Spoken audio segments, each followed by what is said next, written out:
Hello, नमस्ते, आदाब। मैं हूं दिव्यांशी और आप देखना शुरू कर चुके हैं द सिनेमा शो। आज के एपिसोड में बताएंगे अक्षय कुमार की राम सेतु फिल्म के बारे में, साथ ही रिया चक्रवर्ती के उस अधूरे प्रोजेक्ट के बारे में भी जिसकी शूटिंग फिर से शुरू हो सकती है। इसके अलावा बात होगी स्कैम 1992 के दूसरे सीजन की, जिसकी अनाउंसमेंट कर दी गई है। तो चलिए शुरू करते हैं आज का शो। पहली खबर है जूही चावला और आयशा जुल्का की, जो जल्द ही Amazon प्राइम की वेब सीरीज में नजर आने वाली हैं। इस सीरीज का नाम होगा हश हश, जिसमें जूही और आयशा के साथ सोहा अली खान, कृतिका कामरा, करिश्मा तन्ना और शाहना गोस्वामी भी दिखाई देंगी। सीरीज का डायरेक्शन तनुजा चंद्रा करेंगी, जो इससे पहले इरफान की फिल्म करीब करीब सिंगल का डायरेक्शन कर चुकी हैं। सब कुछ सही रहा तो मार्च महीने से ही ये सीरीज फ्लोर पर आ जाएगी। अक्षय कुमार फिलहाल 7 से 8 प्रोजेक्ट पर काम कर रहे हैं। इसी में से एक है उनकी upcoming film Ram Setu. Reports की माने तो मूवी में अक्षय के ऑपोजिट जैकलीन फर्नांडिस और नुसरत भरूचा दिखाई देंगी।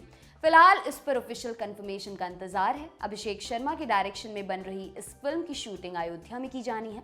कुछ दिनों पहले यह भी रिपोर्ट आई थी कि अक्षय कुमार ने योगी आदित्यनाथ से मिलकर राम सेतु फिल्म की शूटिंग के लिए परमिशन भी ले ली है। साल 2020 में आई हंसल मेहता की web series scam 1992 the Harshad Mehta story की सक्सेस के बाद अब मेकर्स इसका दूसरा सीजन बनाने की तैयारी कर रहे हैं। इस नए सीजन का नाम होगा scam 2003 the curious case of Abdul Karim Telgi. जिस तरह स्कैम 1992 में हर्षद मेहता की कहानी को दिखाया गया था, उसी तरह स्कैम 2003 में स्टैम्प पेपर घोटाले की कहानी दिखाई जाएगी। इसे देश का सबसे बड़ा स्कैम भी कहा जाता है, जिसमें करीब 20,000 करोड़ रुपए का घोटाला हुआ था।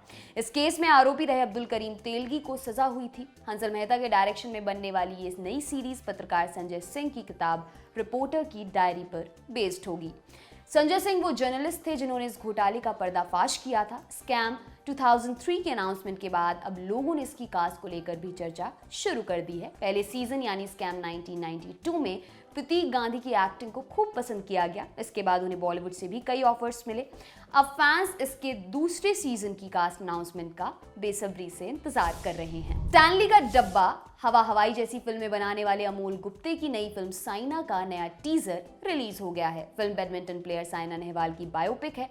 1 मिनट 23 सेकंड के इस टीजर में साइना की वर्ल्ड चैंपियन बनने की जर्नी को शॉर्ट में दिखाया गया है। क्लासरूम से बैडमिंटन कोर्ट तक साइना को इस सफर में किन किन मुसीबतों को झेलना पड़ा, फैमिली और इंडियन सोसाइटी के प्रेशर के बाद भी साइना कैसे देश के लिए गोल्ड मेडल ले आई, इसी की कहानी है साइना।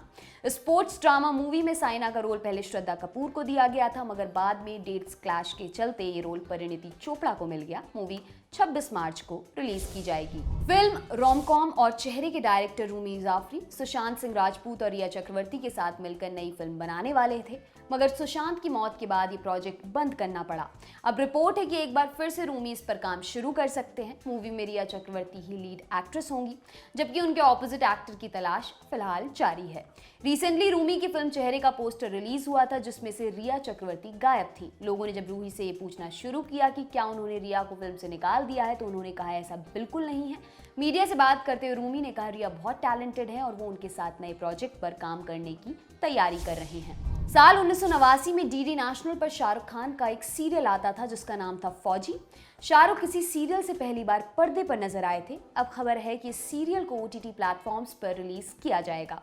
इरोज नाउ अपने प्लेटफॉर्म पर इस सीरियल को 13 एपिसोड्स में रिलीज करेगा। शाहरुख खान ने फौजी से ही अपने टेलीविजन करियर की शुरुआत की थी। कहानी भारतीय सेना कमांडो रेजिमेंट के प्रशिक्षण की थी।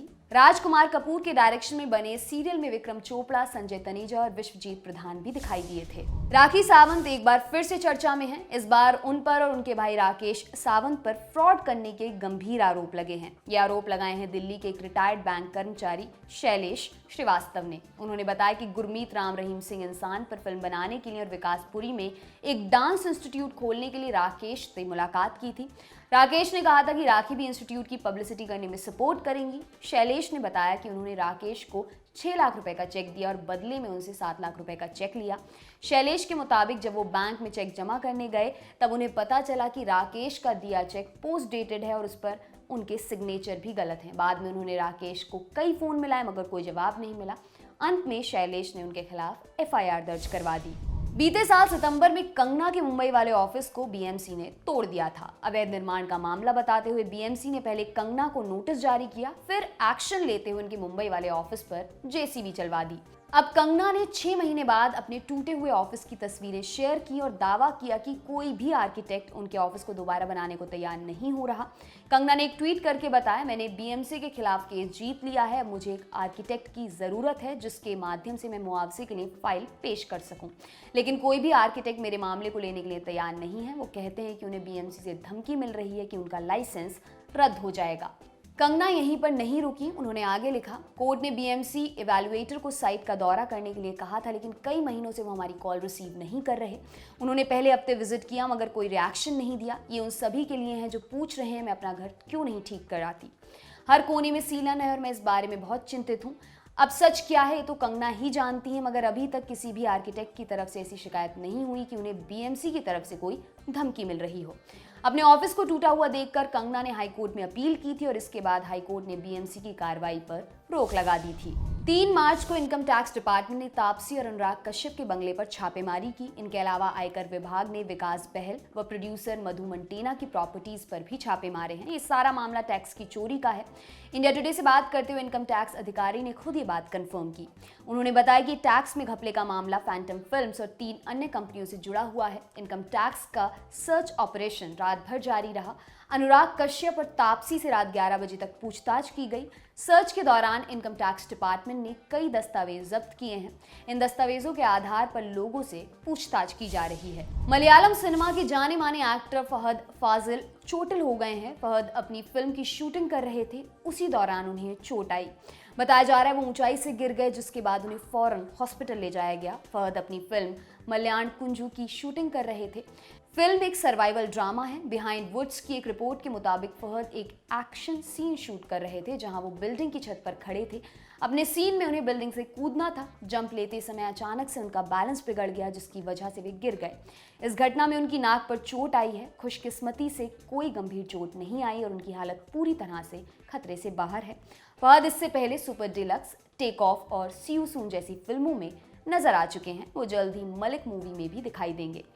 तो बस आज के शो में इतना ही। आपसे मुलाकात होगी कल नए एपिसोड में नई खबरों के साथ। तब तक के लिए बहुत शुक्रिया और नमस्ते।